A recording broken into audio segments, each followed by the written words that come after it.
Imoinu nga mela hayang ayuk pung mapandagi nungthul pung ama phawa hapta khangjei bung da pangthokadori nga kg lak ama hena puthokani ima kaithilda cold storage sanaba khanari fulen ngami sing amasung miyamgi mathau taba sing yenglaga fisheries department na sinduna hayang ayuk pung mapandagi nungthul pung ama phawa hapta khangjei bung ahumlak suba imoinu fish fair fish crop competition 2025 pangthoknaba sem saba loikre ngagi mela sigi matangna fisheries department gi director T Fulena pausi sida hai imoinu fish fair sida nga kg lak ama hena puthokna panam thamli imoinu imagi ira thawni sida lamdam sigi miyamna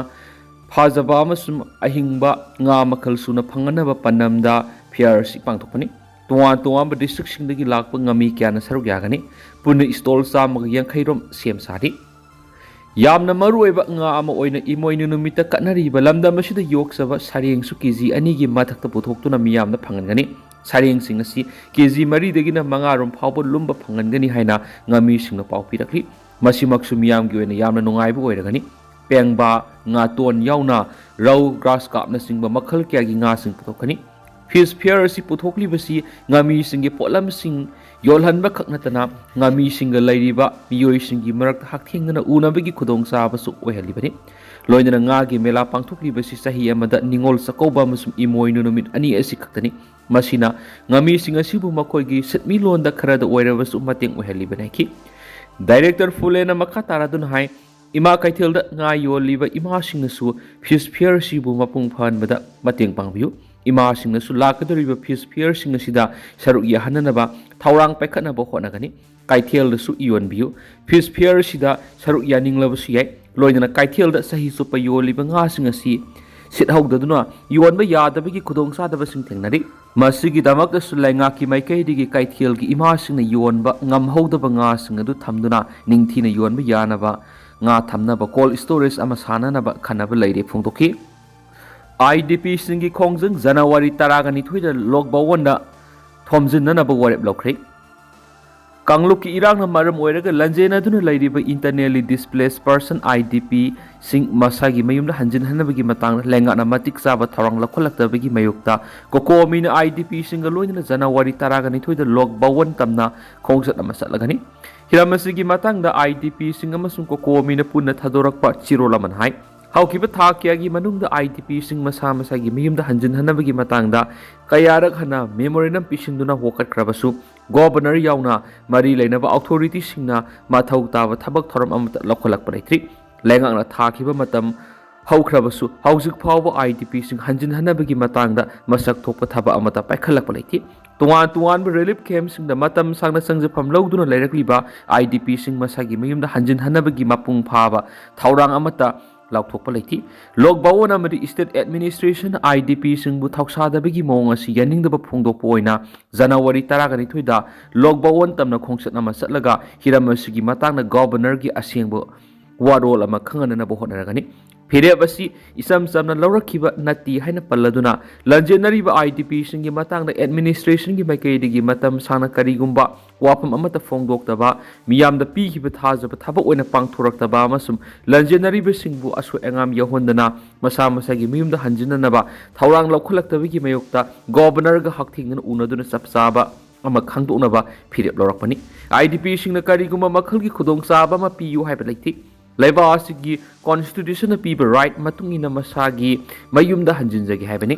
kokomina IDP singa kusamnaraga democratic oiba mawongda ingna tapna satkadoriba khongsani IDP singbu masa masagi mayumda hanjin hananaba state administration mathau taba thorang lokhalaktabadagi tholakpa apapata punama administration texak pujagadabani hari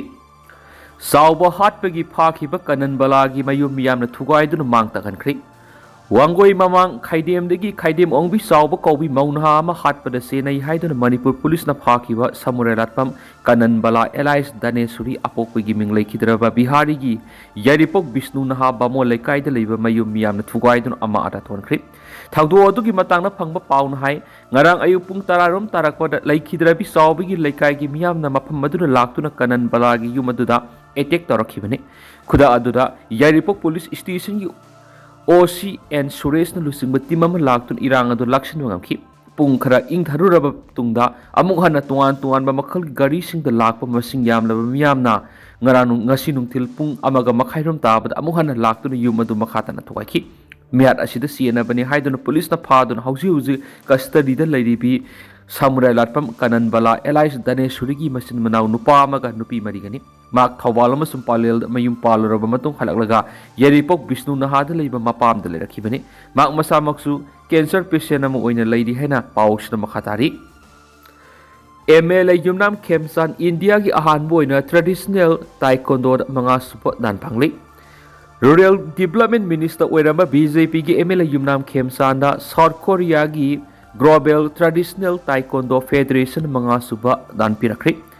Sol pangthokpa thauramamada Global Taekwondo Federation gi President Junlina Lusingba Grandmaster Tarukna Khemchand mga suba dan gi certificate kusanaki India gi National Traditional Taekwondo Martial Art mga suba dan phangba mang ahan mani